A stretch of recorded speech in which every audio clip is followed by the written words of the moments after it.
¿Cómo les va? Bueno, vamos a arrancar con la actividad. En principio, bueno, muchas gracias a todos. Muchísimas gracias por el esfuerzo de venirse hasta acá. En este caso, tenemos que presentar, también junto con Fundación Mesa Verde, que nos acompaña también desde hace más de 20 años y con el apoyo siempre del Espacio Cultural Universitario. Quiero agradecer muy especialmente al licenciado David Dávila, que además de coordinador del ECU es nuestro jefe de trabajos prácticos, junto con la licenciada Mariela Gallego, que no puede estar presente en nuestra cátedra, ¿no? Y bien, estas jornadas de antropología del conocimiento y la conciencia, la idea es que tengan una continuidad. Es decir, hoy estamos aquí reunidos por la presentación del primer número de la revista de nuestro centro de estudios, algo muy anhelado. Hace más de 3 años que veníamos pensando en una revista que sobre todo tenga traducciones del inglés, porque ustedes saben, la antropología de la conciencia, sobre todo, como se le llama antropología transpersonal, es una disciplina muy nueva, si se quiere. En Argentina somos nosotros los primeros en darle entidad y darle empuje en todo el país.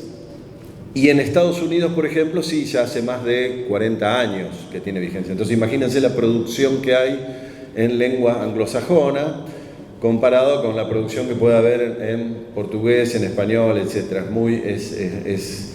Es impresionante la diferencia, ¿no? Entonces hay mucho material que debemos traducir, y esa es una de las ideas firmes del centro de estudios, que podamos efectuar junto con nuestros alumnos, nuestros estudiantes y los miembros correspondientes y los miembros vigentes del centro de estudios, algunas traducciones de todo ese material que Estados Unidos o Inglaterra vienen acumulando desde hace tantísimas décadas, ¿no? Podemos estar orgullosos de que este primer número, con una calidad increíble que recién ahora nos han traído, porque esto está salido del horno, como quien dice, recién. Por eso, lamentablemente, solo tenemos 10 ejemplares. Y es que no pudieron armar más, estaba todo un poco armado sobre el límite. Hubiéramos preferido ya tener todos los 100 ejemplares aquí, pero no es posible. El resto de los ejemplares van a salir, va a haber que esperar un tiempo, y lo que les vamos a pedir es que se anoten, por favor, en la mesa, si es que ya no lo hicieron antes, para recibir un ejemplar de esta revista si quedan afuera de la venta que podemos hacer ahora, que es muy poco, ¿no? Decíamos que estamos orgullosos porque hay 3 artículos, por lo menos, traducidos del inglés. Algunos son clásicos, como por ejemplo La realidad de los espíritus, de Edith Turner, ¿no? Realmente, bueno, todo un logro, y lo que da la tapa de la revista, que vemos unos navegantes polinesios con una luz extraña que les sirve de guía, tiene que ver con uno de los principales artículos, que es justamente navegación polinesia y telapa. Telapa, en uno de las lenguas polinesias, significa el parpadeo, una luz parpadeante que la ciencia occidental no tiene registrada, o sea, no existe para la ciencia occidental, pero sí los viejos navegantes polinesios, que todavía van quedando, que son muy poquitos, aprovechan para su navegación. Y parece que esto tiene que ver algo con, además de su entrenamiento, justamente como navegantes que usan los asterismos, las estrellas, los patrones de oleaje y demás, cuando se encuentran realmente perdidos y no pueden guiarse ni con los patrones de oleaje ni solamente con los asterismos, también aprovechan estas luces aparentemente naturales, pero que la ciencia occidental desconoce. Entonces, justamente, estos son algunos de los artículos de la revista, y luego vamos a tener la conferencia de acá mi amigo el licenciado Iván Turchetti, psicólogo de la Universidad Nacional de Rosario, que también es profesor de nuestro curso de posgrado sobre medicina tradicional indoamericana en la Facultad de Medicina de aquí de Rosario, su conferencia sobre tabaco, planta panamericana de conocimiento y conexión entre mundos. O sea, nos interesa recalcar, como centro de estudio, como cátedra y también como revista Waiponem, que hay otras formas de conocimiento. Anoche nos reíamos un poco con nuestro amigo el doctor Diego Escolar de la Universidad de Cuyo, Mendoza, cuando yo mencionaba este nuevo término que se usa mucho en la filosofía decolonial, ¿no? Que es conocimientos otros. Nos reíamos porque, bueno, es como que está de moda, hay ciertas modas intelectuales y uno se impregna de eso y termina hablando como esos filósofos, ¿no? Entonces, en vez de decir otros conocimientos, decimos conocimientos otros. Parece que quedara como más, incluso más interesante decirlo de esa manera, pero verdaderamente nos interesa rescatar que la modernidad, o como se llama la modernidad / colonialidad, en esta expansión que hicieron los europeos hace más de 500 años, realmente barrieron, en algunos casos, realmente, ustedes saben que en América, por ejemplo, hubo genocidio, ¿cierto? La desaparición física de pueblos enteros, los Selknam, estoy pensando, por ejemplo, pero tantos otros. Ustedes saben que también hubo la desaparición de culturas, o la culturación de muchos pueblos, lo que se llama etnocidio. Y también hubo lo que se llama epistemicidio, es decir, la muerte de otros saberes, de otros conocimientos, solamente por el simple hecho que no se correspondían con los conocimientos teológicos o los conocimientos científicos, en este caso del paradigma del iluminismo o como se llama del paradigma de la modernidad occidental. Pero eso no significa que la ciencia, por ejemplo, sea la única forma válida de conocimiento, y mucho menos desde el paradigma del positivismo, ¿no? Entonces eso es lo que tratamos de rescatar en esta cátedra, con el centro de estudio, y también ahora con esta nueva herramienta, que esperemos que se difunda por todo el país, que es la revista Waiponem. ¿Qué quiere decir Waiponem? Pues les parecerá un nombrecito medio raro. Bueno, esto también tiene que ver con el licenciado David Ávila, que nos dijo, para el nombre de la revista tenemos que buscar un título que tenga algo que ver con nuestra región. Y bueno, qué difícil, porque también nosotros somos un poco la pampa gringa, ¿no? Y entonces, si buscando algún otro idioma indígena, otra cultura, hasta que, bueno, se nos hizo la iluminación y dijimos, en las islas que están enfrente de Rosario, estuvimos yendo a pasear anoche con el doctor Diego Escolar, ahí está recrecido el río, además, súper crecido, estuvimos ahí viendo un poquito, atisbando las islas. Bueno, mucha gente no recuerda que las islas donde los rosarinos vamos a veranear muchas veces o que nos cruzamos, que pertenecen a Entre Ríos, pero en realidad nosotros asumimos que son rosarinas, en el verano, ¿no es cierto? Ahí existió varias civilizaciones, una de las cuales eran los famosos chanás, ¿no? Los chanás desaparecieron como cultura alrededor del siglo XVIII, pero estas cosas sorpresivas que ocurren en el mundo, que a nosotros nos gusta tanto, apareció un señor hace unos años atrás, en Entre Ríos, Blas Jaime, que decía que podía hablar el chaná, cuando esta cultura, ya les digo, desapareció ya casi en el siglo XVII, podemos decir que había desaparecido, ¿no? Y efectivamente, fue un etnolingüista que tiene mi mismo apellido, se llama Viegas Barros, no tiene nada que ver conmigo, y descubrieron que este hombre pertenecía a una familia donde las mujeres, cuando no, siempre son ellas, por supuesto, de abuela a madre, se iban transmitiendo durante 200 años en forma secreta en esa familia el idioma chaná. Después, bueno, claro, no hubo más descendientes mujeres, quedó este hombre solo, Blas Jaime, con su hermano, muere el hermano y ya no tenía más con quién hablarlo, el idioma, que ya les digo, se habló en forma secreta. Entonces, de pronto apareció en la superficie, ¿no? Esto que creíamos que el idioma estaba completamente extinguido, sí, claro, está casi extinguido, pero todavía lo tenemos a don Blas Jaime que habla chaná. Es casi como si uno dijera, vino desde el túnel del tiempo este hombre, ¿no? Y Waiponem significa en idioma chaná, o sea, de los pescadores, cazadores y canoeros que vivieron acá enfrente de nuestra ciudad de Rosario, y es un homenaje a ellos. significa espíritu mensajero.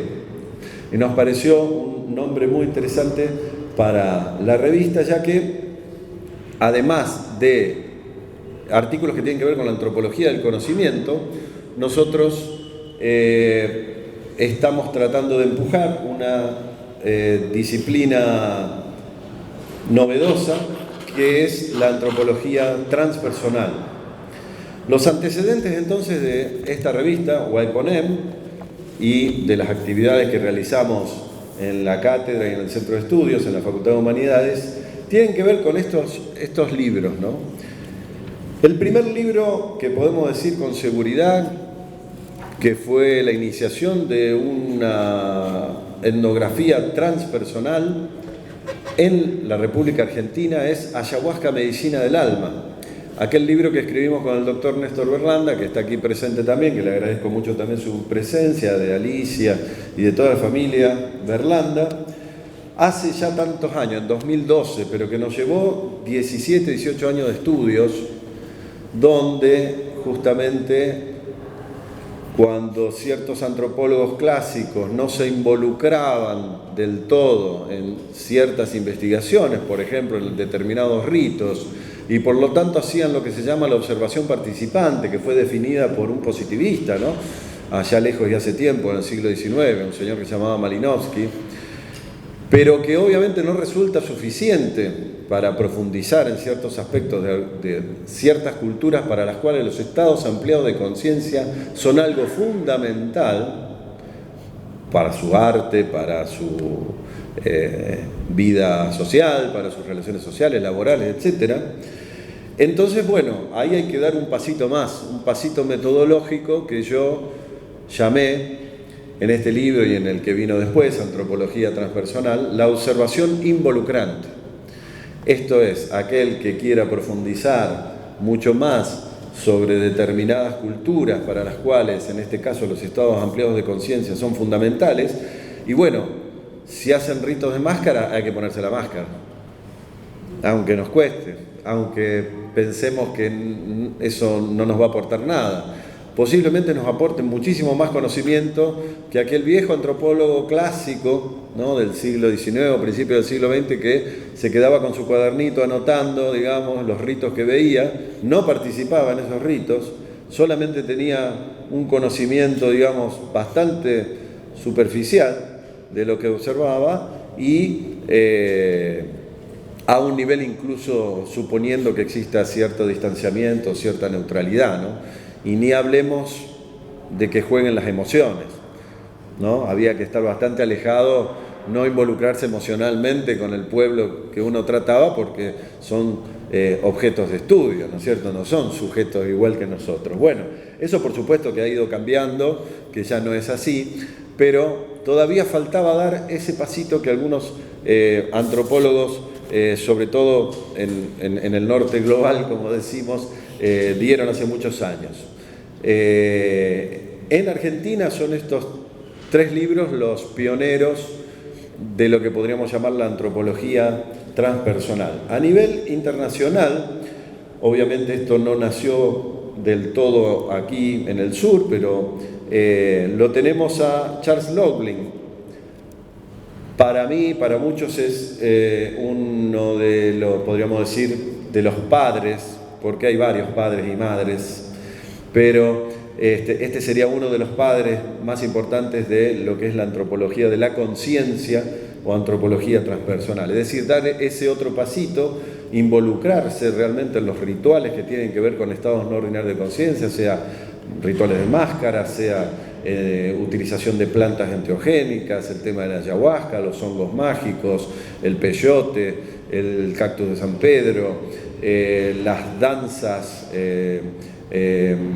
digamos, que llevan justamente también a ciertos estados de trance, los sueños lúcidos, bueno, en fin, las 1001 posibilidades de ampliar la conciencia humana, ¿no? Y este Charles Loughlin está acá hablándome a mí, a mi caricatura, ¿no? Ese soy yo y Charles Loughlin en su caricatura, ¿no? Esto va a ser parte de un trabajo que se viene, que es, ustedes conocen esos libritos que son distintas disciplinas para principiantes, exactamente. Bueno, vamos a hacer vamos a tomar ahí un poquito de este editorial. Para no pagar derechos le vamos a llamar para primerizos, así no pagamos derechos, porque siempre estamos acá en la universidad corriendo con el problema de que nunca tenemos dinero para las actividades. Y la idea es sacar antropología transpersonal para primerizos, ¿no? Para principiantes. Entonces, bueno, ya estoy trabajando en alguna de esas caricaturas. Y aquí Charles Lauling, que también influyó con su escuela, que se llamaba el estructuralismo biogenético, junto con D'Aquila y gente que venía no de la antropología, sino de las ciencias más duras, nos informa que esta antropología está interesada en los procesos neuropsicológicos de los rituales ceremoniales, el simbolismo, los estados no ordinarios de conciencia y especialmente el uso de máscaras en rituales, en el caso de él, ¿no? Y entonces yo le replico con la definición. Es el estudio intercultural de los aspectos biológicos, psicosocioculturales de las experiencias transpersonales. La relación entre conciencia, cultura, los estados ampliados de conciencia y la integración mente, cultura y personalidad. Hablábamos antes entonces que hay un conocimiento otro, hay otros conocimientos y hay otras formas de transmisión de memorias que no tienen nada que ver con las validadas por el occidente moderno. Entre ellas, por ejemplo, los mitos. Nosotros trabajamos en nuestra cátedra justamente con mitología comparada, a partir de, todos los autores clásicos, como Mircea Eliade, Joseph Campbell, Edgar Morin, etcétera, ¿no es cierto? Los ritos también son formas de conocimiento que no están validadas como tales por la ciencia occidental, que piensa que es la única forma de conocimiento válida, ¿no es cierto? Ciertos instrumentos musicales, por ejemplo, en África, que muchas veces aparecen en los museos como instrumento musical donde aparece un adorno de un rostro, como si el rostro fuera secundario. Y en realidad eso está mal, es una mala forma de entender que para las culturas africanas tradicionales ese tambor no es un tambor y no es un instrumento musical al estilo occidental, sino que es el propio antepasado, y por eso el rostro está dibujado ahí. El rostro no es secundario, el rostro es primario, digamos, y es el antepasado que en forma espiritual nos está hablando a partir del sonido del tambor. Entonces sería hasta discutible si eso es un instrumento musical o es otra cosa para la cultura africana tradicional. Otro ejemplo que les puedo dar es este ABC de Lucas de Fera, que es un poco mala la imagen, pero en Brasil, en 1820, por ahí más o menos, hubo un esclavo por ahí por la zona de Bahía, que se llamaba Lucas de Fera, que se escapó, digamos, huyó, formó, digamos, de esas famosas comunidades africanas llamadas quilombos. Nosotros usamos esa palabra de forma peyorativa, ¿no?, en Argentina, pero era justamente las ciudades liberadas, de esclavos liberados. Era una gran cosa estar en un quilombo, ¿no? Y no un lío como lo usamos nosotros. Y en 1840 lo mataron y lo descuartizaron las autoridades brasileñas, ¿no? Sin embargo, apareció en una que se llamaba literatura de cordel, una cosa muy popular que se vendían y que se hacían en forma táctil, con madera, o sea, como una especie de xilografía, este personaje que implica a una visión simbólica de este esclavo, Lucas de Fera, que en realidad es una serpiente, su tronco, digamos, es una serpiente, porque claro, la visión europea divide naturaleza y cultura, pero las visiones africanas o de los pueblos originarios tienen otra concepción del conocimiento, donde hay una integralidad entre la cultura, el cuerpo, donde también además el cuerpo humano puede guardar memorias. Los africanos sí guardarán sus memorias a partir de sus performances, de sus danzas, ¿no es cierto? Y eso no está reconocido como conocimiento por la ciencia occidental. Y sin embargo es una forma de transmisión de memoria y de conocimiento, ¿no? Muy emotiva, muy interesante, y que, por ejemplo, este es un ejemplo de que una transmisión puede llegar a expandirse casi 200 años, porque esta silografía que representa este hombre animal que tiene una cola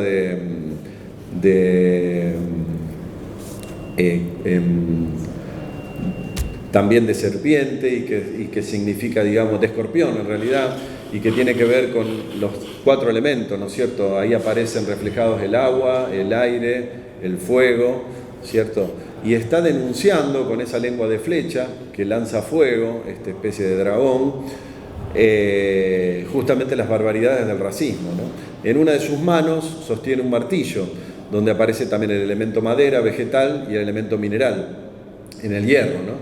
Y entonces esta silografía del año 1800 y pico vuelve a ser reproducida en 1967 por un artista brasileño que construyó un mural, y de pronto esta denuncia volvió a renacer, justamente en época de la dictadura militar brasilera, ¿no? Denunciando lo mismo que Lucas de Fera había denunciado casi 100 años antes, ¿no es cierto? El tema de la esclavitud, al mismo tiempo que está promoviendo su propia cultura de no distingo, digamos, y de no separación entre los animales, los vegetales, los minerales y el ser humano. Luego hubo en el 69 un film que se hizo en relación a esta figura, y nuevamente entonces, extraordinariamente, digamos, este esclavo africano logró que 200 años después, con otras formas artísticas, se siguiera reproduciendo su denuncia, ¿no? Más allá de haber sido muerto y de haber sido despedazado. Entonces, bueno, estos son algunos de los ejemplos que podemos dar acerca de que hay otras formas de conocimiento y que debemos rescatarlas. En este número primero de Waypoint, por ejemplo, y obviamente voy a referirme muy sintéticamente, muy rápidamente, y para ir cerrando esta presentación, tenemos el orgullo de poder haber traducido del inglés este texto fundamental de Marian George. Marian Mimi George es una antropóloga norteamericana que tuvo muchas experiencias chamánicas muy importantes en Papúa Nueva Guinea. Ya nosotros habíamos hecho una traducción en nuestra antropología transpersonal, y ahora retomamos a esta misma autora y pudimos traducir Navegación Polinesia y El Parpadeo, ¿no? Donde justamente nos relata acerca de estas luces que veníamos comentando antes, que creo que podría llegar a tener también una relación, aunque sea indirecta, con las experiencias que nos va a relatar el amigo, el doctor Diego Escolar. Otro de los artículos interesantes que hemos podido traducir es, y quiero mencionar a Pilar Gallardo, que no sé dónde anda, por aquí adelante. Gracias, Pilar. Pilar ha sido fundamental, porque es muy complicado traducir del inglés, y necesitábamos estudiantes que se comprometan con eso, y Pilar prácticamente en muy poco tiempo, porque la verdad que lo hizo en muy poco tiempo, y hizo la traducción de dos de los tres artículos, y después hubo que darle toda la revisión y todo lo demás, pero realmente ha quedado fantástico. Y entonces yo quiero agradecerte muy especialmente. Ella es nuestra ayudante alumno nuestra auxiliar desde el año 2016, y ya está con su tesis, que tiene mucho que ver con el mundo de lo transpersonal, porque su tesis tiene que ver con el tema de la meditación, ¿no es cierto?, en el budismo tibetano, ¿no? Un tema fantástico. Así que esperamos seguir teniéndote como colaboradora en el segundo número de Waypoint, donde ya tenemos seleccionados algunos artículos. En este caso William Rowlandson es un inglés especializado en Jorge Luis Borges, y su artículo es muy extraño porque toma dos personalidades completamente diferentes. El gurú de la psicodelia de la década del 60, Terence McKenna. Estuvimos en España hace muy poco ahora con Néstor y demás en el Congreso Mundial de la Ayahuasca. Estaba su hermano, Denis McKenna. Bueno, Terence se ha hecho muy, muy popular y muy célebre por su involucramiento, digamos, su investigación de los hongos psilocíbicos y otras formas chamánicas de conciencia. ¿Y qué tendrá que ver con Jorge Luis Borges? Bueno, lo van a leer en la revista, pero parece que hay cierta filosofía radical de entender la realidad que se parece en Borges, que no era un tipo que para nada estuviese de acuerdo con tomas de enteógenos, ni de plantas, ni nada por el estilo, no estuvo nunca muy de acuerdo con el hipismo en su propio momento y demás, pero sí en esta concepción de la realidad muy radical, justamente como dice el autor, Rowlandson, se parece muchísimo a las tesis acerca del conocimiento de la realidad de Terence McKenna. Bien, estoy yendo para atrás. Bien, vamos con otro de los artículos.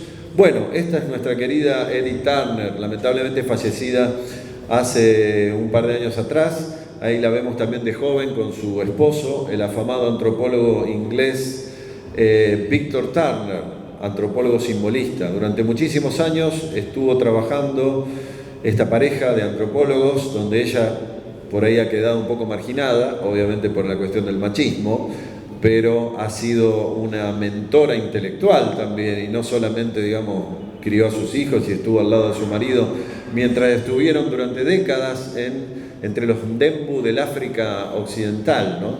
Les estoy hablando de la década del 50 y 60, donde no era tan sencillo irse a vivir, como podría ser ahora, en esa región tribal del África, ¿no? Ahí podemos ver, por ejemplo, un chamán Ndembu.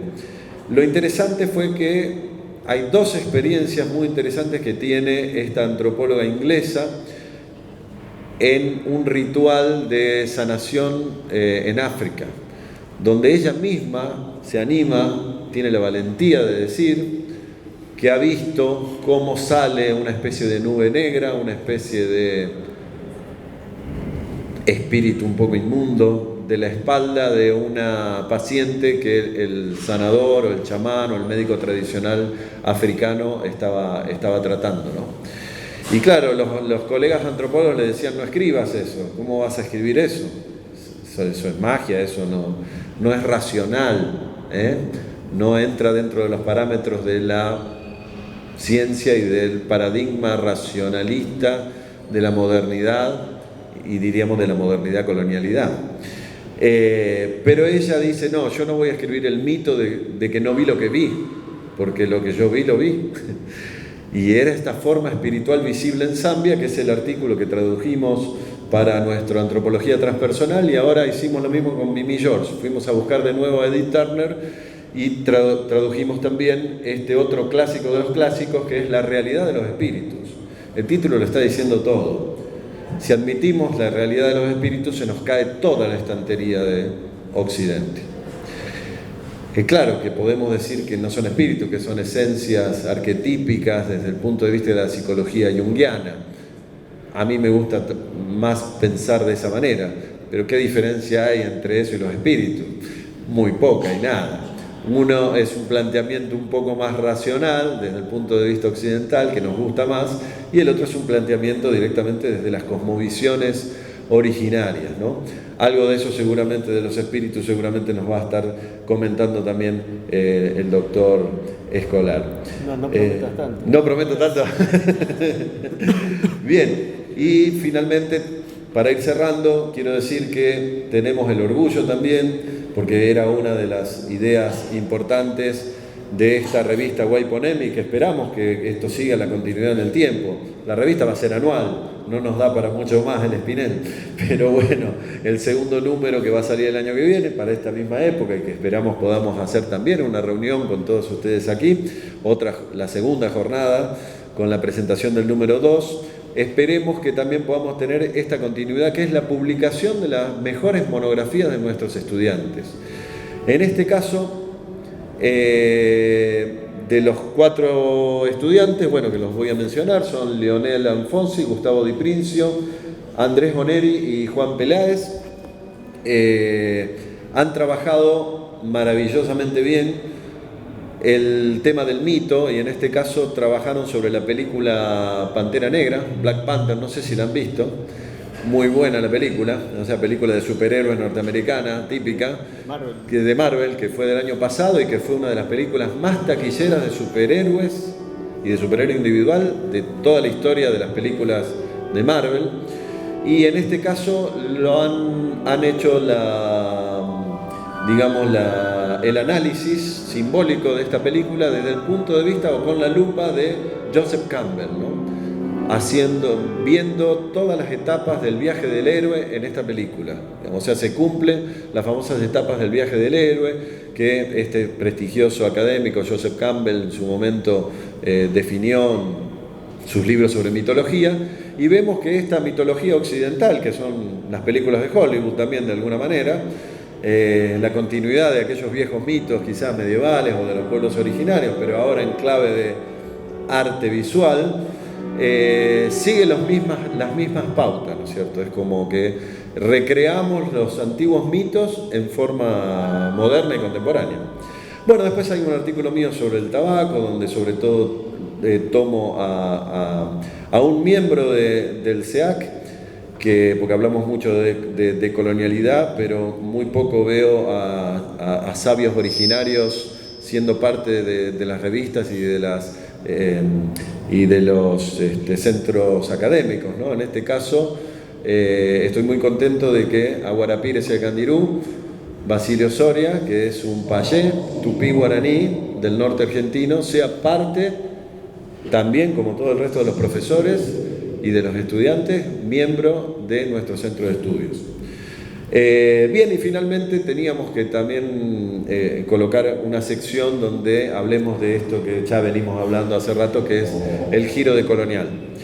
Y rescato el arte de un artista visual y performático mapuche, chileno, Sebastián Calfuqueo, con quien tuve la suerte de poder hacer una larga entrevista, y espero que su arte, que es un arte de denuncia, justamente, él sufrió triple discriminación, digamos, desde niño, por ser gay, por ser mapuche en Chile y por ser pobre. O sea, ¿qué peor puede ser que tener esas tres identidades, ¿no es cierto? Y se lo hicieron conocer desde muy chico, ¿no? Entonces ahora él se convirtió en un artista que denuncia todo esto a través de su arte performático, y bueno, hay un lindo artículo, creo yo que quedó muy bien el artículo sobre Sebastián Calfuqueo. Bueno, esta sería más o menos todo lo que tenemos para decir acerca de la revista Waiponem. Espero que la disfruten. Aquellos que no la puedan comprar porque tenemos pocos números, se anotan y intentamos ver cómo podemos el mes que viene hacérsela llegar. Dejamos también nuestro propio mail, también el mail del centro de estudios, para que puedan escribirnos y hacerse con un ejemplar de la revista. Y bueno, estamos abiertos a la posibilidad también de que ahora arrancamos en agosto el seminario de Antropología de la Conciencia en la facultad. Para los estudiantes de antropología es una materia optativa, pero la hacemos abierto al público también. Queremos que la universidad y este tipo de temas tratados rigurosamente y seriamente estén abiertos también, ¿por qué no?, al público en general, aunque no tengan un título, aunque no estén estudiando la carrera.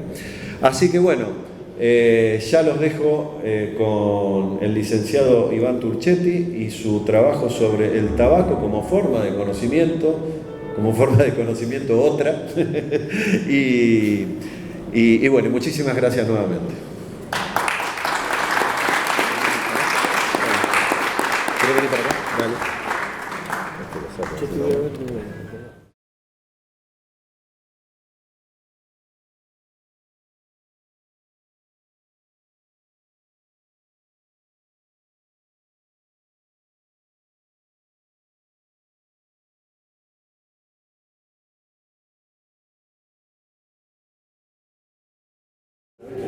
Muy buenas tardes a todos. Primero agradecerle a Diego Viegas la invitación. ¿Se escucha? Sí, ahí está, más o menos. Bueno, agradecerle la invitación a Diego Viegas, al ECU. Estoy muy contento de estar acá. También creo apoyar, ¿no?, estas jornadas de antropología del conocimiento y de la conciencia. Creo que es una gran apertura, un gran cambio que se den en estos espacios y que empiece a estar abierto al público en general, a todos, para que empezamos a entender que hay otra forma de conocer y de acercarnos a distintos campos de conocimiento. Bueno, lo que me toca hablar a mí hoy es sobre el tabaco. Muchos de ustedes, veo muchas caras conocidas, me pone muy contento. Ya me han escuchado hablar en otros ámbitos de este tema. Pero bueno, la idea es pasar por 3 etapas, digamos, a lo largo de este PowerPoint. Una primera etapa que las primeras 2 voy a tratar de no ser muy extenso, porque no creo que sean las más interesantes, pero sí es muy importante contextualizar. La primera etapa es un poco entender dónde estamos parados, ¿sí?, en función del tabaco.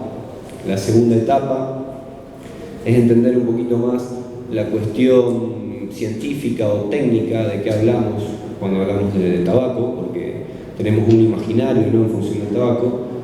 Y la última etapa, que es justamente, creo que es lo central en estas jornadas, que es el tabaco en cuanto a una planta medicinal y una forma de conocimiento, una forma de curación, una planta sagrada. Entonces, apuntar a eso, pero después de pasar por estas etapas previas. Puse esta primera ilustración que quiero que la observen bien. No vamos a hablar de esto, pero observenla bien, porque si al finalizar más o menos puede dar el PowerPoint de una manera bastante clara, creo que lo van a poder entender un poquito mejor. ¿Sí? Esta ilustración es del libro de una de las tantas ediciones del Popol Vuh, de los mayas, una ilustración que, bueno, Diego acá me pudo conseguir, nada más y nada menos que de Diego Rivera, ¿sí?, en 1931, que es sobre el tabaco. La vamos a ver al final, a ver si podemos entender un poco más. Bueno, el tabaco primero es algo básico. Todos sabemos que en este mundo moderno hoy, por lo menos hace unos años, no sé si recuerdan, cuando abríamos Google aparecían imágenes, y estas eran las imágenes que aparecen, ¿no? Casi un 70% de las imágenes son negativas o son del cigarrillo industrializado. Hay una imagen ahí dice stop, o otra que dice autopsia de un asesino. ¿Sí? Entonces pareciera ser de que en nuestro mundo occidental el tabaco termina siendo algo perjudicial, algo que enferma, algo que genera distintas patologías, algo que termina siendo una adicción, una droga en muchos casos, y que obedece a un mercado tabacalero.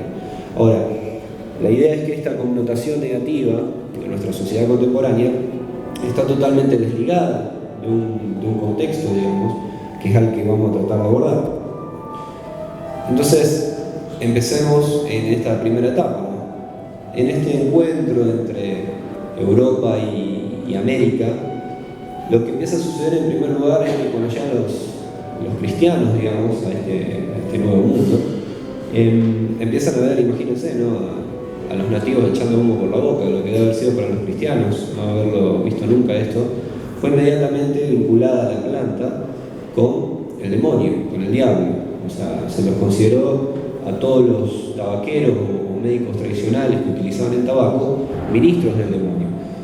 Y fíjense algunas de las descripciones, por ejemplo, de Fernández de Oviedo, decía: son adoradores del demonio, consumen tabaco para recibir mensajes de la naturaleza.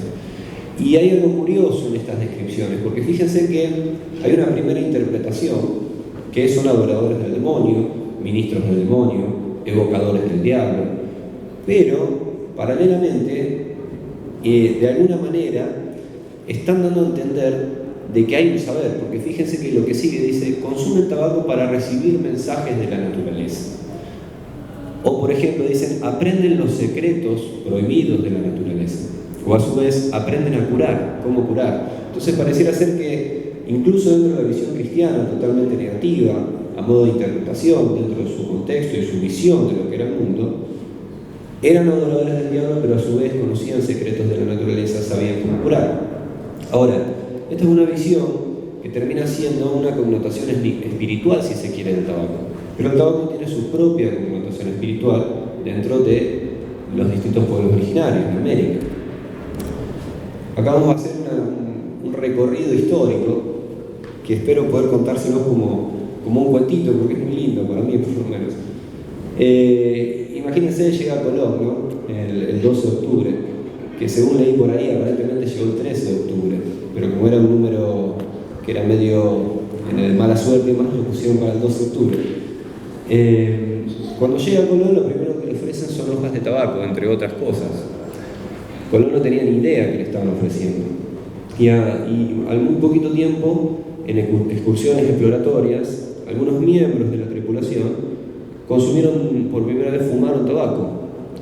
Los primeros fueron Rodrigo de Jerez y Luis Torres. No hace falta que lo lean todo esto porque es larguísimo, escúchenme o si tienen ganas de leer mientras lo pueden ir haciendo. Estos señores fueron los primeros en fumar y empezaron a percibir, obviamente cuando uno fuma le pica toda la garganta y demás, pero después de continuar fumando empezaron a percibir todo este efecto que es analgésico y relaja un poco y marea un poco. De hecho, uno de ellos, que fue Rodrigo Jerez, llegó a España y no podía dejar de fumar, digamos. Lo encerraron por eso. Y paralelamente a esto, más españoles empezaron a acercarse al tabaco y empezaron a fumar. Lo cual era lo que hacían los nativos, digamos. Fíjense que acá Hernán Cortés, por ejemplo, cuando captura a Moctezuma, como era de alta jerarquía, le permitió mantener ciertos rituales. Y dentro de esos rituales, Moctezuma cada mediodía y cada noche después de comer le traían 3 pipas y en las pipas tenían tabaco para fumar.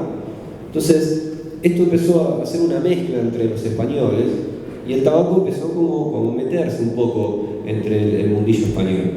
¿Qué sucedió? Empezó de alguna manera, por esta visión cristiana, a prohibirse, ¿sí? Porque tenía que ver con el diablo.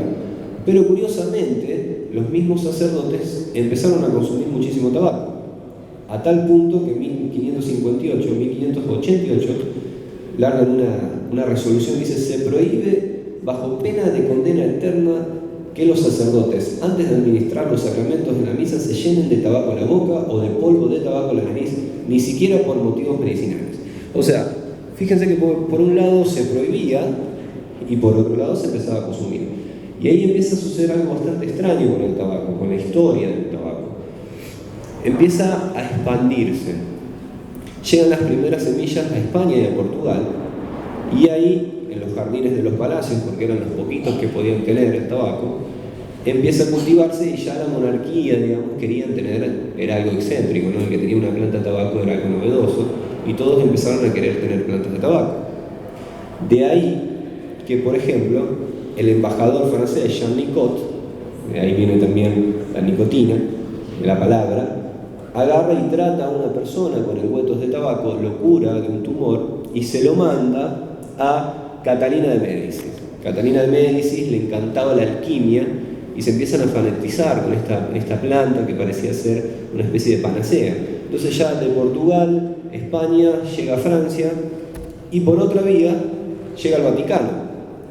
A tal punto que llega al Vaticano por Monseñor Próspero, otro personaje, y empieza a ser cultivado dentro del mismo Vaticano. O sea, lo que se prohibía en América empieza a ser cultivado dentro del propio Vaticano. Todo esto que se empezó a dar, por ejemplo, hay un tratado que en 1565 hace Nicolás Bonardes, que es un volumen inmenso sobre el tabaco, sobre la historia medicinal de las cosas que traen de Nueva España, dentro de los cuales estaba el tabaco, que lo plantea como una panacea. También se lo manda a Catalina de Médicis, que a tal punto que le pone la hierba de Médicis, que es uno de los nombres con que se conoce el tabaco. Entonces se empieza a expandir, y ya se expande por Portugal, por España, por Francia, y Alemania, Italia empiezan a tener otras características, y es muy interesante también lo que sucede en Inglaterra. ¿Qué sucede en Inglaterra? Los ingleses, a diferencia de los españoles, no establecían colonias, digamos, sino que tenían un comercio, podríamos decir, la piratería, ¿no? Iban y tenían esta relación con los nativos. Esta relación con los nativos los llevó a los ingleses a establecer un contacto con el tabaco muy distinto. En el norte el tabaco generalmente se utilizaba con pipas, ¿sí? La famosa pipa de la paz y demás. Lo que hace que los ingleses adopten la característica de empezar a fumar en pipa. Por algo nosotros en nuestra imagen, digamos, vemos a Sherlock Holmes, por ejemplo, con una pipa, ¿sí? Entonces, muy rápidamente el tabaco se empieza a insertar en la cultura de todos los pueblos de Europa, a tal punto que también llega a Japón por otra vía, Filipinas y demás, por un naufragio, y incluso a África, a través de los árabes, que los árabes, como tenían el Corán, y el tabaco no estaba mencionado, por ende no estaba prohibido, así que estaba todo bien. Lo cual hace que el tabaco en tan solo 100 años haya llegado y haya dado la vuelta al mundo y haya llegado verdaderamente a China, a diferencia de Colón, que él pensó que había llegado a China pero nunca llegó. ¿Por qué les cuento esto? Que parece una historia, que es la historia, es lo que sucedió. Porque también esto habla del poder del tabaco, de la fuerza del tabaco. En donde nosotros vemos algo casi descriptivo, también habla mucho de la fortaleza de la planta y el vínculo de la planta con los seres humanos, con las personas. Ahora, de toda esta historieta, empieza a suponer, es más larga, ¿no? Pero lo voy a cortar acá porque si no se va a hacer muy largo. De toda esta historia, lo que empieza a suceder, o lo que termina sucediendo, son 3 consecuencias muy claras.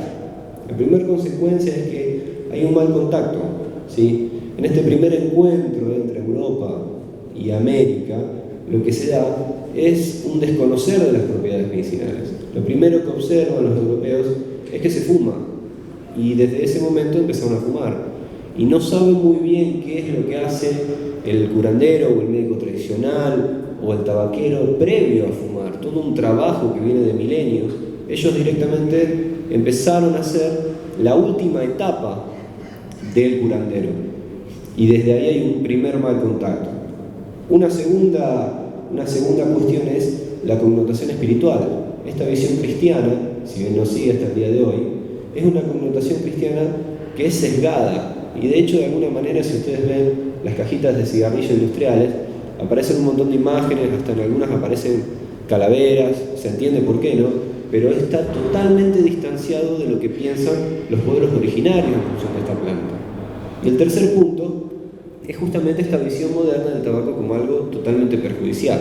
Entonces, en primera etapa, nosotros estamos parados desde acá, desde este lugar, para pensar el tabaco.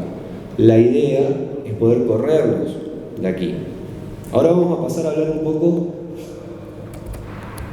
de las consideraciones o de qué hablamos cuando hablamos de tabaco. No toda la palabra tabaco implica lo mismo, ¿sí? En primer lugar, dentro del género de la nicotiana, del tabaco en sí, pertenecen a una familia que son las soleanáceas, ¿sí?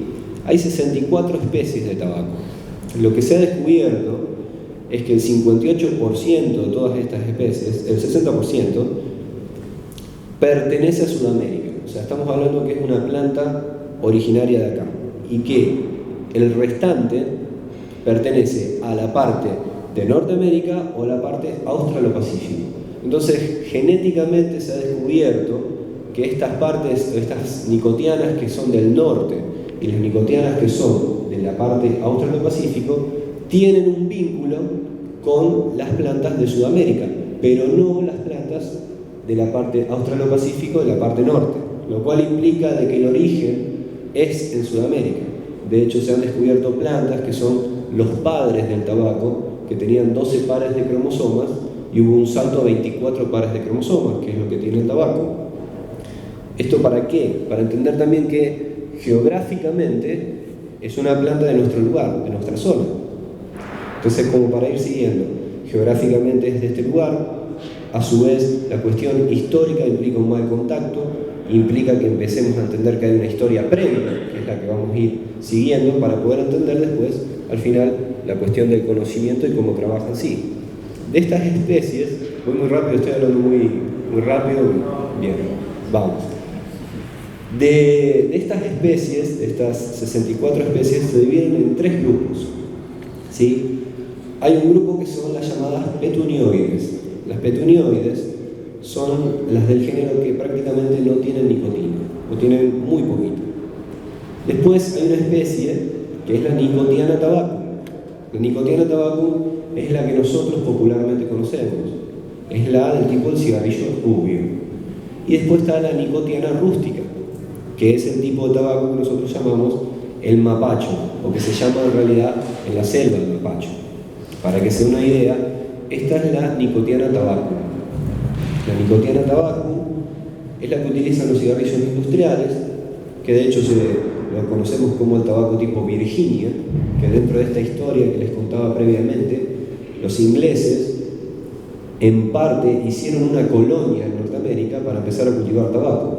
La primera marca de tabaco se llamó Orinoco y que empezó a ser comercializada en Inglaterra porque se estaban cobrando impuestos en Inglaterra al tabaco. Entonces, para tener un buen tabaco, colonizaron o hicieron una colonia para cultivar tabaco. Por eso se lo llama tipo Virginia, por esa historia. Este tabaco tiene alrededor de un 7% de nicotina. El tabaco al cual yo me voy a referir más es la nicotiana rústica. La nicotiana rústica es lo que se conoce en la selva como el mapacho. El mapacho tiene características muy distintas.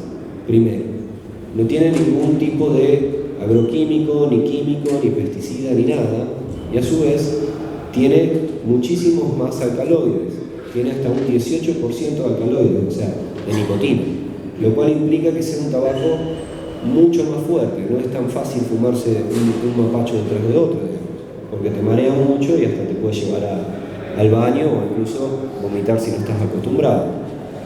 Este es el tabaco con el cual se trabaja, por ejemplo, en la selva, o con el que trabajan los médicos tradicionales. Ahora bien, el tabaco, sí tengan en cuenta que si bien yo me voy a referir al tabaco mapacho, desde la selva, desde lo que vendría a ser el conocimiento de los médicos tradicionales en la Amazonía, el tabaco estaba en toda América.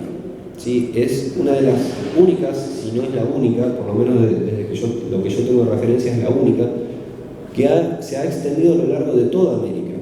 Y piensen un poquito en esto junto conmigo. O sea, de todas las plantas con las que se trabajaba en América, las muchísimas plantas, el tabaco, en todos los pueblos originarios, en todas las comunidades, se tenía el tabaco como sagrado. No así, por ejemplo, otras plantas como la ayahuasca o el San Pedro o los hongos o el cebil, ¿sí? Que eran en distintas zonas. El tabaco estuvo en todas partes. Y cuando llega a Europa, o llegan los europeos aquí, en 100 años se expandió en el mundo entero.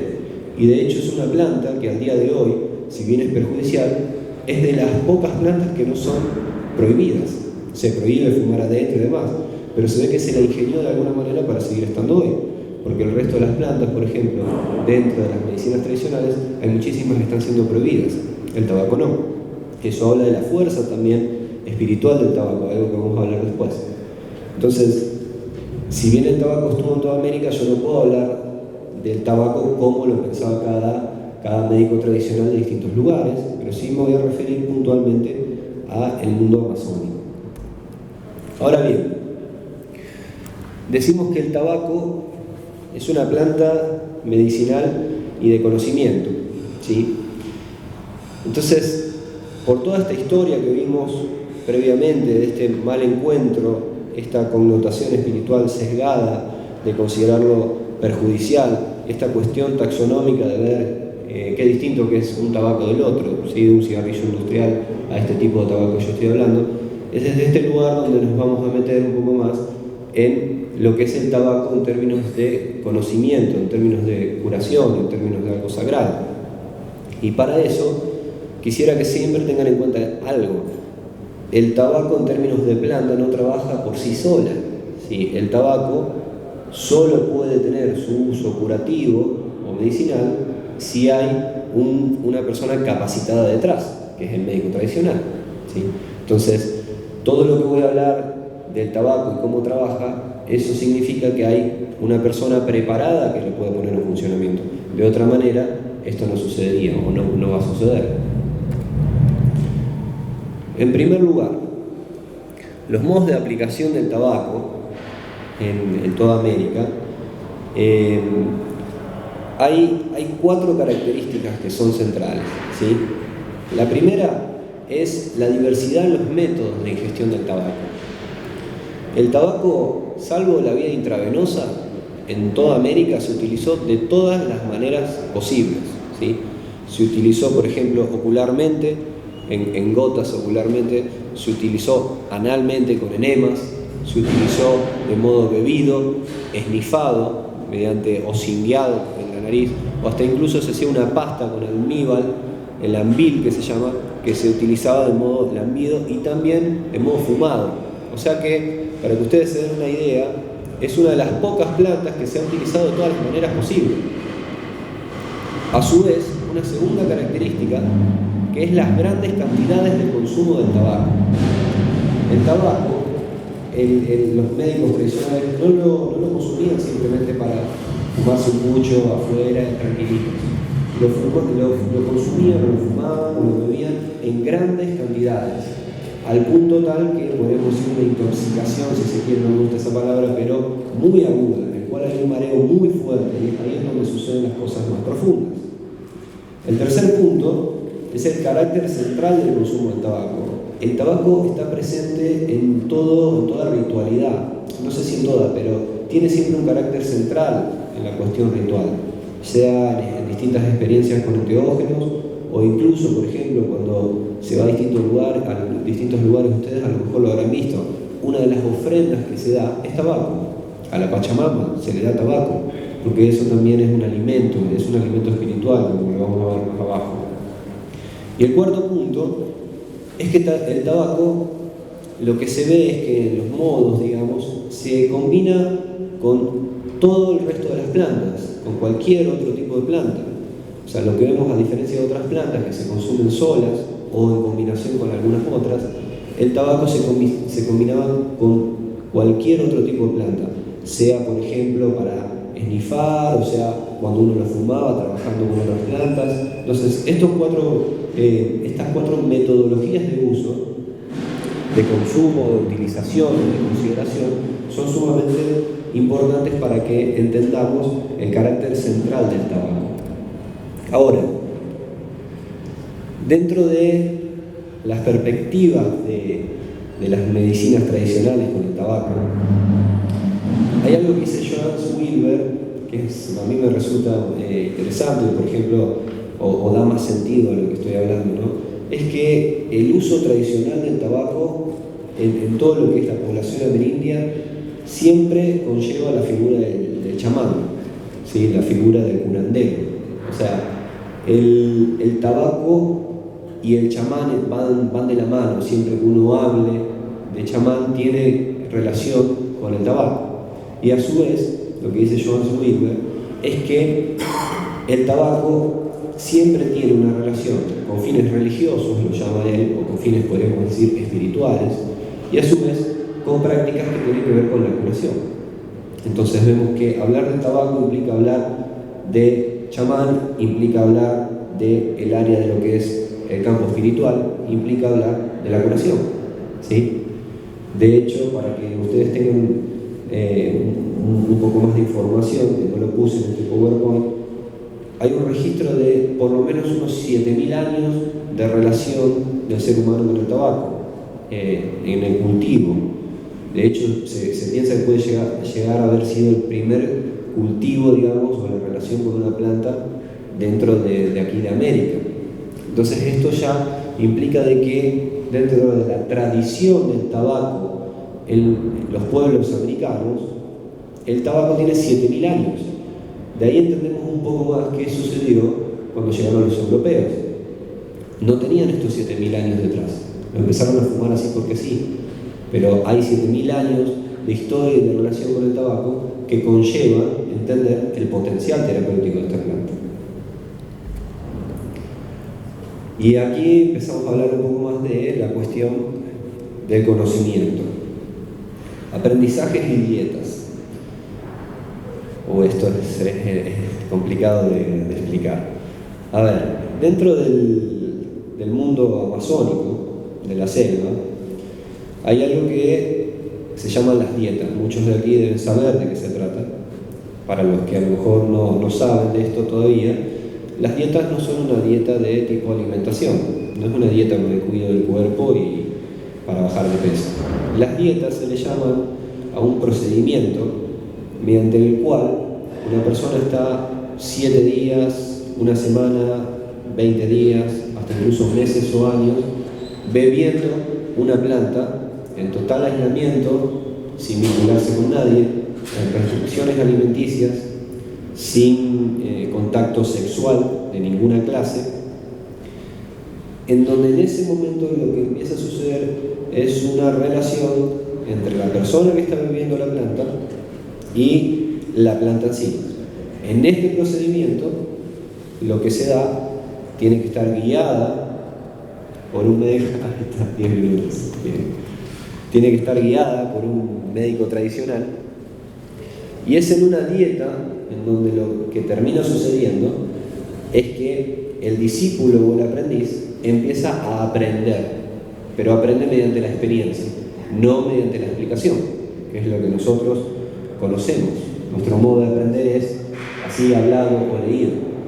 En el Amazonas se aprende directamente viviendo las cosas. Entonces uno empieza a beber una planta y en ese momento empieza a ver, podríamos decir, una cuestión casi homeopática o de impresión de la planta que ingiere en el cuerpo de la persona, que después a futuro, mientras más dieta vayas teniendo con otras plantas, se va a ir volviendo cada vez más fuerte y después de cierto tiempo va a estar capacitado para poder curar, habilitado para curar por el médico tradicional que lo fue guiando. Una persona para poder curar tiene que atravesar muchísimas dietas y lo tiene que hacer de modo bebido. El tabaco es una de las últimas dietas. No se puede dietar el tabaco en la primera dieta porque es muy fuerte. De hecho, el tabaco, hay casos en donde uno se puede morir por beber tabaco. Entonces, para poder tolerar la fuerza del tabaco dietado y bebido, tiene que pasar muchas dietas. Y si uno quiere ser, por ejemplo, tabaquero, dieta otras plantas conjuntamente con una combinación con tabaco. Entonces, al final, cuando dieta tabaco puro, ya tiene la fuerza del tabaco adentro y cuando quiere trabajar, fuma su mapacho y puede activar todas las otras plantas que ha dietado conjuntamente con tabaco. El tabaco vendría a ser casi como una llave maestra, si se quiere, ¿sí?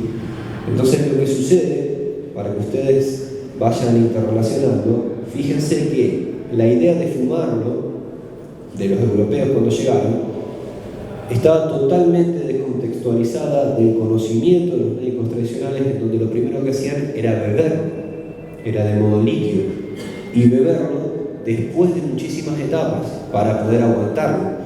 Entonces es a partir de una ingesta líquida y podríamos decir material que después uno está preparado para poder fumarlo y pasar a los elementos más etéreos, fuego y aire, que vamos después a hablar un poquito de esta combinación, ¿no?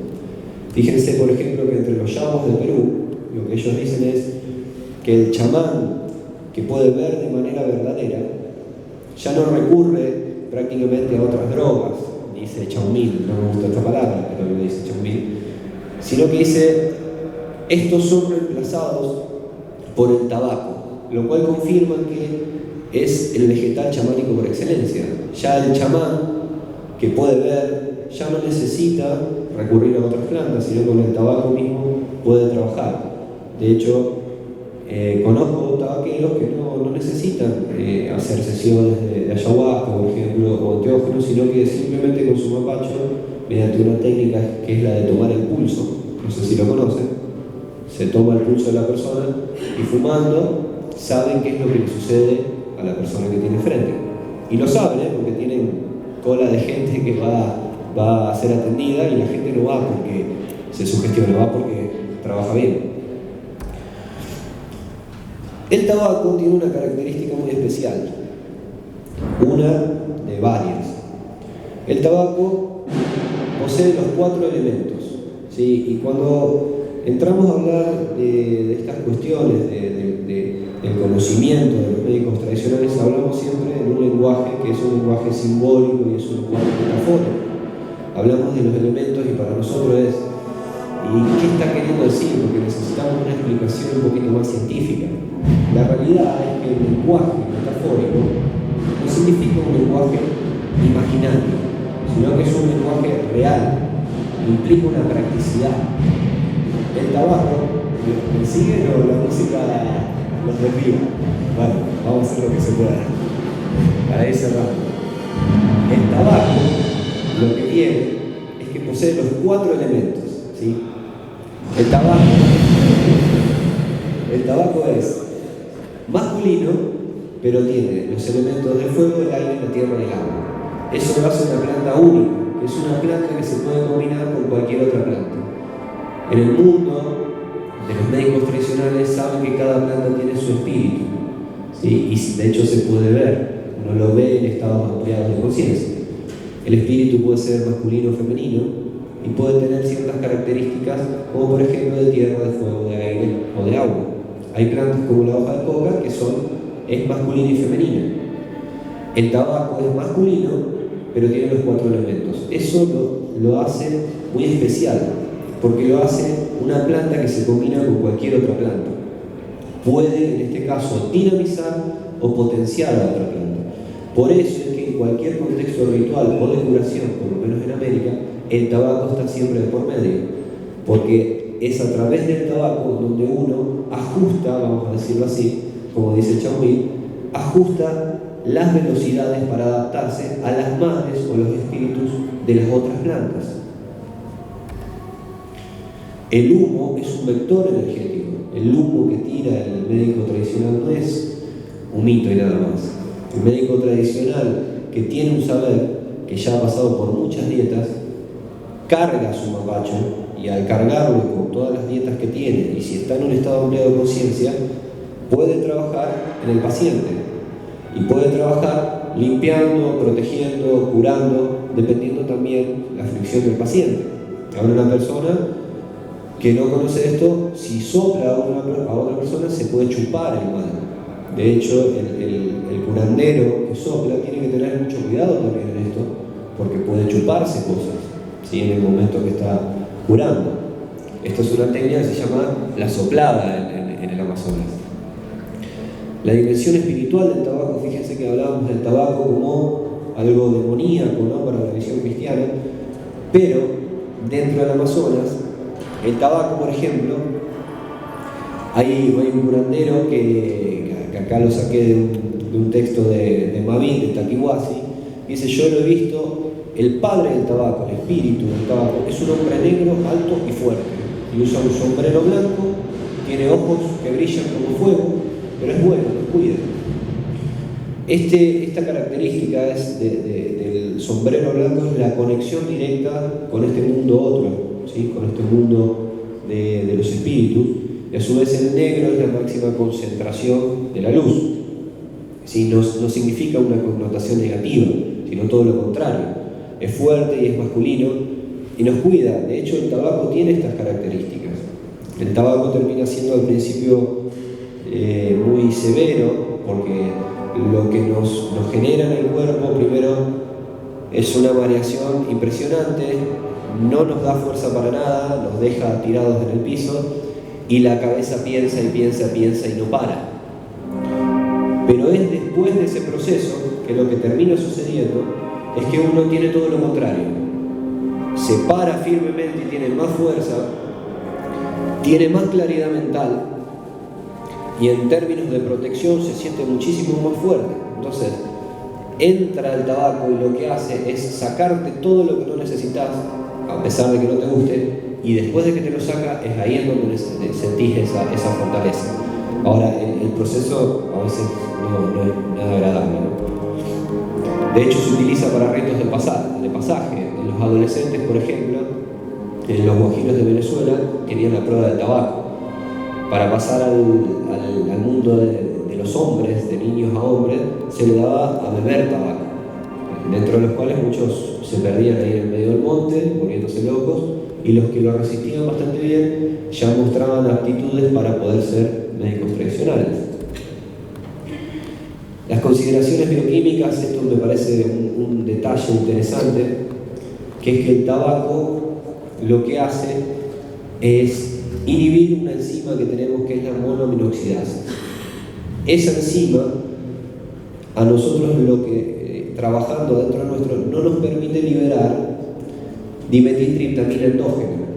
Entonces el tabaco, al inhibir esa enzima, lo que hace es que aumenta nuestros propios niveles de dimetiltriptamina. No me voy a detener mucho en lo que es la dimetiltriptamina, pero a lo mejor después lo podemos charlar al último.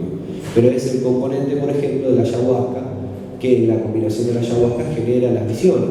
Bueno, el tabaco por otra vía trabaja en el cuerpo mismo de la paciente, de la persona que lo consume.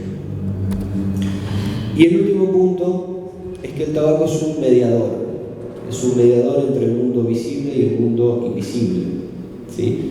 El tabaco es capaz de interrelacionar el mundo que podríamos decir platónico de las ideas, de los espíritus, el mundo primigenio, y a su vez el mundo material, el mundo físico. Todas estas cosas que a lo mejor les estoy comentando muy rápidamente, una breve consideración. Todo lo que les estoy diciendo es porque he transitado experiencias con el tabaco. Entonces, lo que intento transmitirles es de alguna manera, de un modo teórico, algo que la experiencia, cuando uno lo hace, verdaderamente lo vive, ¿sí? Vive estas cosas. Lo que sucede es que el médico tradicional no lo va a explicar nunca de esta manera, no lo puede hacer. Y de hecho, cuando uno lo vive es muy difícil explicarlo de esta manera, porque lo empezamos a escuchar y nos queda como una noción de decir, che, verdaderamente generará un vínculo con este mundo invisible. ¿Qué es este mundo invisible? Pero en un estado no ordinario de conciencia, en un estado ampliado de conciencia, estas cosas suceden y son una certeza. Entonces, todas estas consideraciones llevan a que el tabaco sea una planta por excelencia, ya voy cerrando, que se combina, por ejemplo, con otras plantas maestras, como por ejemplo la ayahuasca, y pueden sacar su verdadero potencial muchas veces. Entonces, el tabaco dijimos que es una llave maestra, el humo es un vector de trabajo, posee los 4 elementos que lo hace combinable con cualquier otra planta, es un alimento espiritual, tiene la fuerza del tabaco, permite proteger a las personas que fuman o proteger el curandero a otras personas, y es un mediador entre el mundo sensible y el mundo invisible. Todo esto hace que el tabaco, podríamos decir que podría ser reivindicado. Hay un conocimiento que nosotros evidentemente no tenemos, como decía Diego al principio. Hay un saber que es necesario volver a acercarnos y de un modo adecuado.